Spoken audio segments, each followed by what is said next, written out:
Seth Rogen and Evan Goldberg's satirical comedy-drama series The Studio, which premiered on Apple TV Plus in March, contains a character who'll be familiar to fans of Robert Altman's collaborations with Tim Robbins in the early 1990s. In Rogen's TV show, his character is ultimately beholden to a mustachioed, money-obsessed CEO played by Bryan Cranston, who explains to him that they're not in the business of making art. "We don't make films, we make movies," he says, paraphrasing Quentin Tarantino's famous differentiation between the two. Movies that people wanna pay to see.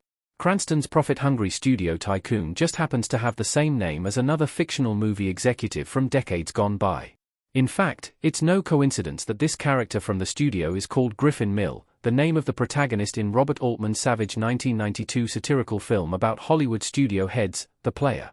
The movie version of Mill, played by Robbins, could quite easily be a younger version of the Cranston plays, with the main difference being that 30 years later, he's climbed right to the top of the Hollywood food chain. The Player is perfect for fans of Seth Rogen's The Studio. Both works are unapologetic satires of the movie business featuring all-star cameos. If Seth Rogen's comedy series The Studio takes a fairly gentle if condemnatory swipe at the franchise-dominated, profit-driven monopolization of Hollywood by the big five major movie studios, then Robert Altman's movie The Player comes out swinging from start to finish.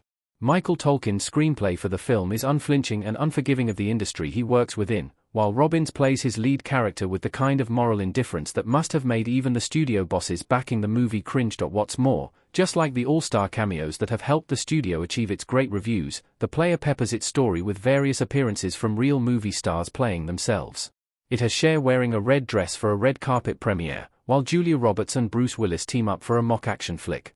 In total, the film includes cameos from 21 different Hollywood A-listers as themselves, in arguably the single biggest send-up of the movie business ever made. More specifically, it's easy to see how Seth Rogen and Evan Goldberg were inspired by The Player to create Bryan Cranston's character in The Studio, beyond simply the name they gave him.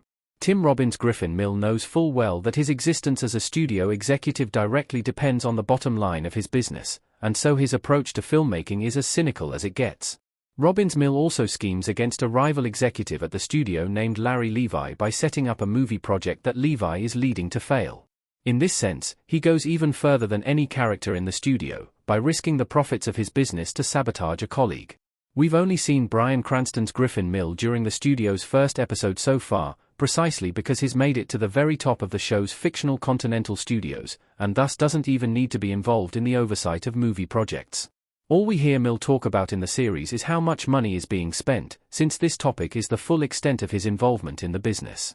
It would have taken a cynical schemer who measures everything by the bottom line to get from the position of Tim Robbins' lower executive in The Player to Cranston's CEO role in The Studio.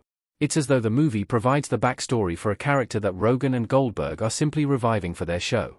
This connection between the two works helps place The Studio in the wider context of Hollywood-themed satires, of which Robert Altman's The Player is the ultimate example to aspire to.